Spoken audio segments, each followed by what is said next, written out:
গীবতের ভয়াবহতা জানার পর চেষ্টা করি দূরে থাকার, কিন্তু কিছুদিন পর আবার গীবত হয়ে যায়। এখন গীবতের তওবা কিভাবে করব? এর থেকে দূরে থাকার উপায় কি? আপনারা গীবত কাকে বলে চিনেন তো? নবী সাল্লাল্লাহু আলাইহি সাল্লাম বলেছেন, আতাদরুনা মাল গীবাহ, তোমরা কি জানো গীবত কাকে বলে?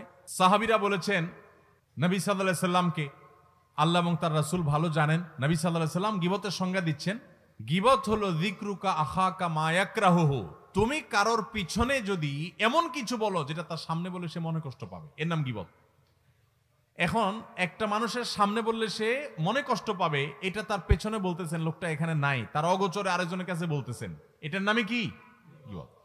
এখন যদি সেই দোষটা তার মধ্যে থাকে তাহলেও কি গীবত হবে? গীবত হবে। আমাদের দেশে যারা গীবত করে, সবাই কম বেশি গীবত অনেক সময় হয়ে যায় আমাদের দ্বারা, আল্লাহ আমাদের মাফ করুক। গীবত করার ক্ষেত্রে কিছু লোক আছে যারা গীবত করে, গীবত করার সময় শয়তান তাদেরকে একটা মাসআলা সাপ্লাই করে। মাসআলাটা কি জানেন? মাসআলাটা হলো, আপনি যদি বলেন ভাই কারোর পিছনে সমালোচনা করা ঠিক না ভাই গীবত করা খুব ভয়াবহ গুনাহ ভাই, কোরআনে আল্লাহ তাআলা এটাকে মৃত ভাইয়ের গোশত খাইলে যেরকম অপরাধ, নোংরামি, এটাকে সেরকম বলেছেন, এবং গীবত পরিষ্কার হারাম, আল্লাহ তাআলা নিষেধ করেছেন। আপনি আরেকজনের গীবত করেন না, এটা বললে তখন ওই লোকরে শয়তান ওহী করে, শয়তান তার মাথায় দেয় বুদ্ধি, সে তখন জবাব দেয়, দেখেন ভাই আমি যেটা বলতেছি সত্য বলতেছি, আমি কোনো উল্টাপাল্টা মিথ্যা কথা বলতেছি না, আপনি চেক করে দেখেন। সে গীবতের সংজ্ঞা হয়তো জানে না, আর নাহলে শয়তান তারে দিয়া এই ভুল মাসালা দেওয়াইছে। আরেকজনের পেছনে আপনি কোনো কথা বললেন, যে কথাটা সত্য, কিন্তু তার সামনে বললে সে কষ্ট পাবে, এটা সত্য হওয়া সত্ত্বেও কি হবে? গীবত হবে। আর যদি ডাহা মিথ্যা কথা বলেন আরেকজনের নামে তার পিছনে, তাহলে তো সেটা মিথ্যা অপবাদ, ওটা তো গীবতের চাইতে আরো ভয়াবহ। আবার শয়তান আরেকটা মাসালা শিখায় দেয় যারা গীবত করে তাদেরকে, সেটা কি জানেন? সেটা হলো, বলে যে ভাই যদি নিষেধ করে ভাই কারোর পিছনে সমালোচনা করা উচিত না, বলে যে ভাই আমি তার সামনেও বলতে পারবো, এরকম বেটাগিরি দেখায় না কিছু লোক? তো বলতে হবে, আপনি যদি এত বড় বেটাগিরি দেখানো মানুষ হন, তাহলে তার সামনে গিয়ে বলেন, পিছনে কেন বলতেছেন? ইসলাম বলে মানুষের প্রশংসা হবে পেছনে, আর তার ভুল ত্রুটির সমালোচনা হবে তার সামনে। ভালো করে শুনেন, মানুষের প্রশংসা করতে হবে পিছনে না সামনে? পিছনে। সামনে প্রশংসা করা যাবে, মানুষের সামনে প্রশংসা করা পরিষ্কারভাবে হাদিসে নিষেধ। কারণ বসে বসে প্রশংসা শুনলে যে কোনো মানুষ কি করে? ফুলে। কি হয়? ফুললে বেশি অহংকারী হয়ে যায়, সে ধরাকে সরা জ্ঞান করে, সে মানুষকে মানুষ মনে করে না। এটা মানুষের, প্রত্যেকটা মানুষের ভিতরে হয় কম বেশি। আপনি যদি বলেন না আমারে বাতাসে ধরে না, আপনি এটা ভাব নিছেন। বাতাসে ধরে না এমন কোন মানুষ নাই। আপনি বলবেন রেলের চাক্কা আমি হাওয়া দিয়া লাভ নাই, এটা মুখের কথা। প্রত্যেকটা মানুষ সামনে প্রশংসা শুনলে তার ভিতরে কি আসে? অহংকার। এই জন্য এটা নিষেধ ইসলামে। ইসলাম বলে প্রশংসা করবা পেছনে, লোকটা এখানে নাই, তখন বলতে হবে আপনারা জানেন উনি কত ভালো মানুষ, উনি কোন যোগ্য মানুষ, এগুলো সব বলতে হবে তার পেছনে। আর বদনাম থাকলে, দোষ থাকলে সেটা বলতে হবে কি? ইসলাম বলে তুমি বেটাগিরি দেখাও, প্রকৃত মানুষ হও, সাহসী হও, সামনে দোষ বলো। আমরা কি করি এখন?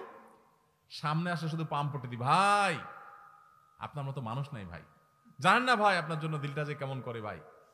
আর পেছনে যায় বলি বেটার মতো একটা ডাকাত, একটা অমানুষ আল্লাহর জমিনে আরেকটা আছে কিনা সন্দেহ।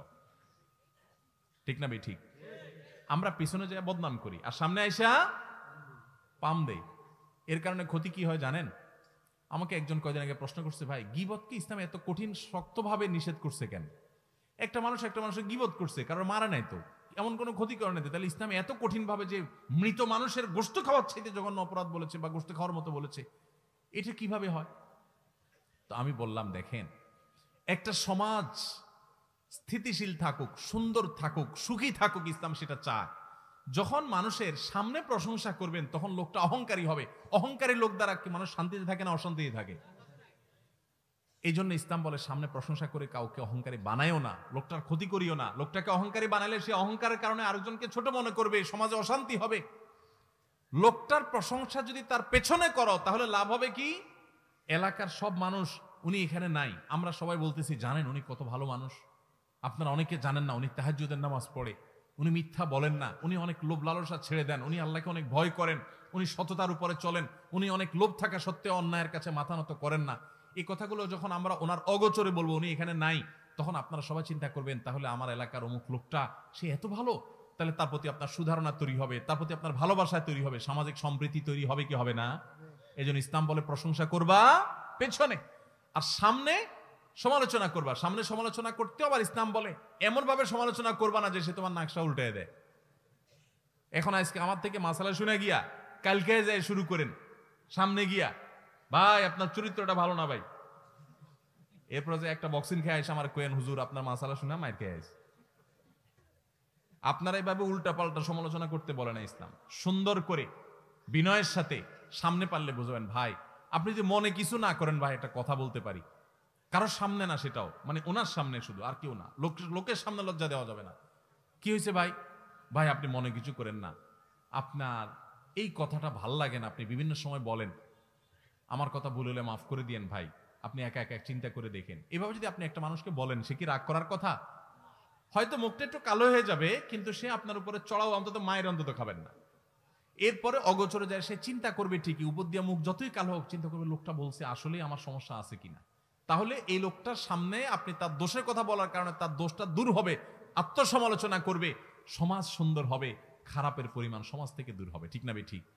এই জন্য ইসলাম বলছে, আল্লাহ নির্দেশ হলো গীবত এটা হারাম।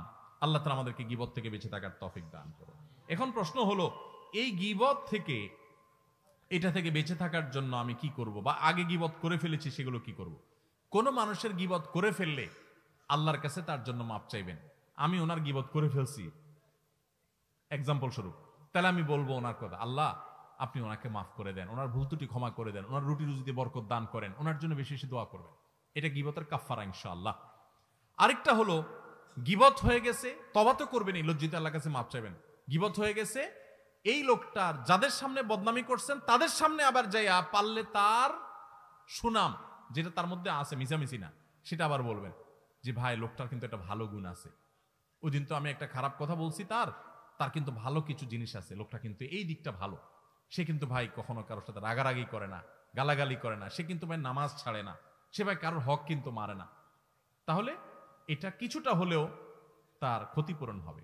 আর যদি সুযোগ থাকে তার কাছে মাপ চাওয়ার, একান্তে ভাই মনে কিছু করেন না, আপনার পেছনে আপনার একটু বদনাম করে ফেলছি, কি করছি আর জিজ্ঞাসা করি করেন না, আমার অন্যায় হয়ে গেছে ভাই আমারে মাফ করে দেন।